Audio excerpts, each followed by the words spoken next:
बिस्मिल्लाहिर्रहमानिर्रहीम, अस्सलाम वालेकुम। और आज की दो तीन बड़ी अहम खबरें। एक तो कोविड के हवाले से एक बड़ी खतरनाक अपडेट है, मैं आपको वो बताना चाहता हूँ बड़ी क्विकली। टर्की के प्रेसिडेंट तैयब उर्दगान ने कह दिया कि दुनिया को बावर कराता रहूंगा कि इसराइल एक दहशतगर्द रियासत है। लेकिन क्या उनके कौल फेल में तजाद है या नहीं है, ये भी आपको बताऊंगा। और कल आपने देखा होगा कि एक बहुत बड़ा केस हो गया कि जी हसन नवाज या हुसैन नवाज के दफ्तर के बाहर चार लोग आए और वो बज़ाहिर मियां नवाज शरीफ को मारना चाहते थे। वो कौन लोग थे और क्या चाहते थे, उसके बारे में भी तफसीलात पता चल गई हैं। आप देख रहे हैं मुबश्शिर लकमान यूट्यूब चैनल, इसको सब्सक्राइब करिएगा, बेल आइकॉन को प्रेस करिएगा ताकि जितनी भी अपडेट्स हैं वो आप तक आती रहें। जब मैं ट्रैवल कर रहा होता हूँ, लाहौर से बाहर होता हूँ, तो स्टूडियो कंफर्ट नहीं होता, स्टूडियो की प्रोडक्शन नहीं होती, और फिर मुझे स्काइप पे या जूम पे या किसी और सॉफ्टवेयर के ऊपर आप तक जो है वो अपना वीडियो लेके आना पड़ता है। तो अगर इसमें कोई कमी बेशी हो तो उसको प्लीज एक्सक्यूज कर दीजिएगा।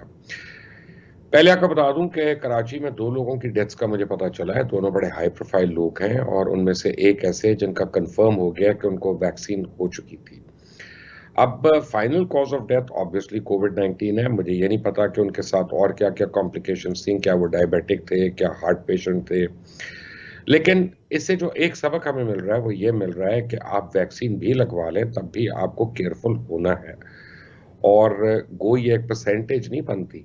ये मैं आपको डराना नहीं चाहता, मैं कोई स्केयर नहीं पैदा करना चाहता। ये कोई परसेंटेज नहीं है कि अगर एक नोन डेथ हो गई है 25, 30, 40 लाख लोगों की वैक्सीनेशन के बाद, लेकिन उसके बावजूद एहतियात लाजमी है। और जिस घर में डेथ होती है उस घर में वही डेथ काउंट करती है, बाकी अदाद शुमार ही होते हैं। तो अल्लाह ताला सबको अपने हिफ्ज़ व अमान में रखे। दूसरी जानिब टर्की के जो प्रेसिडेंट है तैयब उर्दगान, उन्होंने कहा है कि दुनिया को बार बार ये बताता रहूंगा कि इसराइल एक दहशतगर्द रियासत है और तुर्की दुनिया को फ़लस्तीन का नक्शा दिखाता रहेगा। और इसराइल अपने क़याम से अब तक कैसे फ़लस्तीनियों की ज़मीनें जो हैं वो हड़प कर रहा है। अभी बात सुनने में बहुत अच्छी है कि किसी भी मुसलमान हुक्मरान जो है उसको ऐसा ही कहना चाहिए, लेकिन असल बात है क्या? क्या उनके कौल अक़वाल जो है उनके अफ़आल से या फ़ेल से मिलते हैं?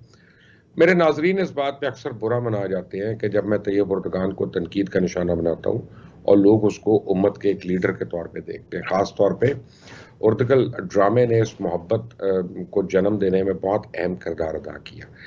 लेकिन अब आप मेरी बात का बुरा मनाएं या ना मनाएं, पहले ये देखें कि क्या मैं बात सही कह रहा हूँ कि गलत कह रहा हूँ। एक तरफ आप कह रहे हैं इसराइल दहशतगर्द रियासत है, 100% सही बात है, कोई इसमें इख्तलाफ नहीं है।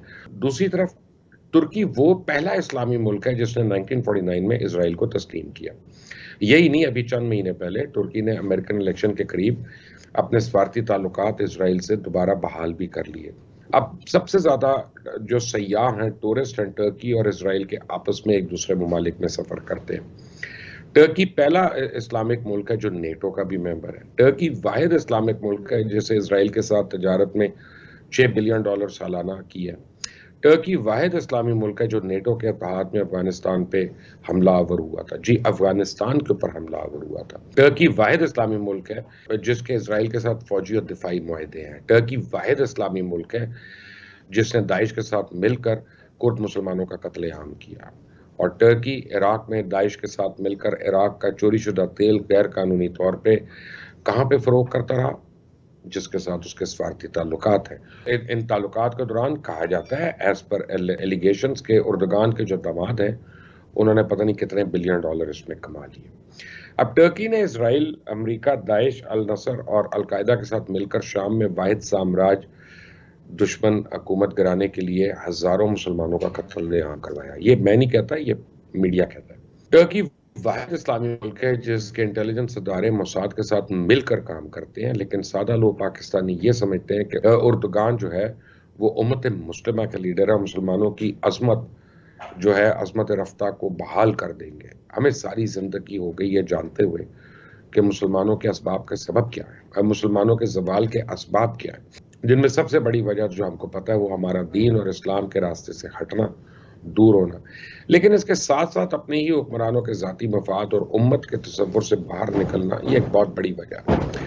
लेकिन पूरी उम्मत को ज़ुबानी जमा खर्च के पीछे लगाना और उनके जज्बात से खेलना, ये किस तरह उम्मत के फ़ायदे में हो सकता है, ये एक सोचने की बात है। ये खबर तो आपको बहरहाल पता चल गई कल, जो मैंने पहले बताया था आपको कि लंदन में 4 अफराद ने साबका वज़ीर-ए-आज़म मियां नवाज शरीफ के बेटे हसन नवाज के दफ्तर में ज़बरदस्ती दाखिल होने की कोशिश की।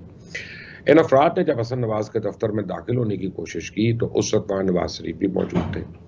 दफ्तर आने वाले अफराद ने नवाज शरीफ के गार्ड से बहस भी किया। जब नवाज शरीफ के गार्ड्स ने पुलिस बुलाई तो फिर चारों अफराद चले गए। पुलिस ने इस वाक़ये की तहकीकात भी शुरू कर दी। अब ये क्या वाक़या है, इसकी हकीकत तो मैं आपको बताता हूँ, लेकिन आप बदकिस्मती देखेंगे, पाकिस्तान के 3 दफ़ा वज़ीर-ए-आज़म रहने वाले मियां नवाज शरीफ जाली हमदर्दियां लेने के लिए किस तरह हकाइक को तरोड़-मरोड़ कर पेश कर रहे हैं और इसे कत्ल की एक कोशिश करार दे रहे हैं। और इस पे मरियम ने तो ट्वीट भी कर दी। तो ड्रामा क्वीन तो आपको पता है ट्वीट के बगैर नहीं रह सकती, कि नवाज शरीफ की ज़िंदगी के साथ दौरान हिरासत खिलवाड़ करने वाले अब तक बाज नहीं आए और नवाज शरीफ का मुकाबला इस सोच से बेहिस ने मेरी बीमार वालदा की तस्वीरें बनाने की कोशिश की, होटल में मेरे कमरे का दरवाज़ा तोड़ा गया और आज फिर नवाज शरीफ पर हमलावरों ने कोशिश की। खुदा किसी को कम ज़र्फ़ और बुज़दिल दुश्मन ना करे। लेकिन अब जो मालूमात सामने आ रही है उनके मुताबिक उन 4 लोगों में से एक शख्स के हाथ में एक फ़ाइल थी और उसका कहना था कि इसकी नवाज शरीफ से अपॉइंटमेंट है और उन लोगों का मुस्लिम लीग नून के लंदन में मुकीम जनाब नासिर भट्ट से गाड़ी के लेन-देन का एक तनाज़ा चल रहा था और इस हवाले से अदालत का एक हुक्मनामा भी नासिर भट्ट की जायदाद फ़रोख्त करके रिकवरी की जाए, वो भी उनके पास मौजूद था।